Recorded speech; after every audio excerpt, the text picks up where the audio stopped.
दुनिया में सज्जन कौन होता है? इस प्रश्न का उत्तर अनेक लोग अनेक प्रकार से देते हैं। कुछ लोग सज्जनता की कसौटी आचार की निर्मलता को बताते हैं। कुछ लोग उदार विचारों में सज्जनता का दर्शन करते हैं। व्यवहार कुशल व्यक्ति को भी सज्जन माना जाता है। एक अभिमत के अनुसार सज्जन वह होता है जो समाज सेवा और सहयोग के लिए सदा तत्पर रहता है। पंखा स्वयं घूमता है और दूसरों के ताप को दूर करता है। इसी प्रकार सज्जन व्यक्ति गांव-गांव घूमकर जनता के संताप का निवारण करते हैं। भारत में व्यक्ति का मूल्य उसके चरित्र के आधार पर किया जाता है।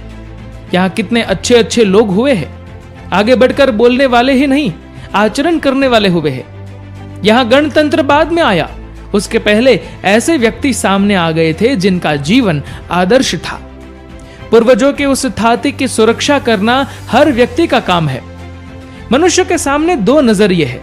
एक नजरिया है कठिनाई को देखना, ये कठिनाई वह कठिनाई, इस प्रकार सोचने वाला कोई काम नहीं कर सकता। कौन सा काम ऐसा है जिसे करने में कठिनाई न होती हो? देश का नेता वर्ग चाणक्य के जीवन से शिक्षा कब लेगा? सम्राट चंद्रगुप्त का महामात्य चाणक्य एक बार मगध जनपद में अकाल पड़ा।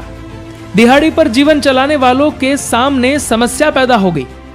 उनके पास न खाने के लिए रोटी थी और न पहनने के लिए कपड़ा। वे क्या करें, कहां जाए? अकालग्रस्त लोगों को राहत पहुंचाने का अभियान प्रारंभ किया गया। महात्मा चाणक्य एक साधारण सी झोपड़ी में रहते थे।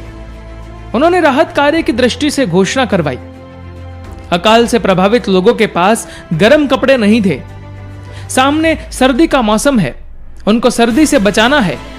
सब लोग अपने अपने घरों से कंबल लाकर दो। घोषणा की देरी थी।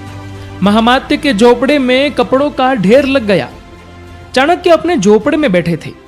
सामने नए नए कंबलों का ढेर लगा था। चाणक्य ने एक फटा पुराना सा कंबल ओढ़ रखा था। रात के समय वहां कोई चोर घुस गया। नए और अच्छे कंबलों की बात सुन उसका मन ललचा गया। चोर झोपड़े में छिपकर खड़ा था। वह चाणक्य के सोने की प्रतीक्षा कर रहा था।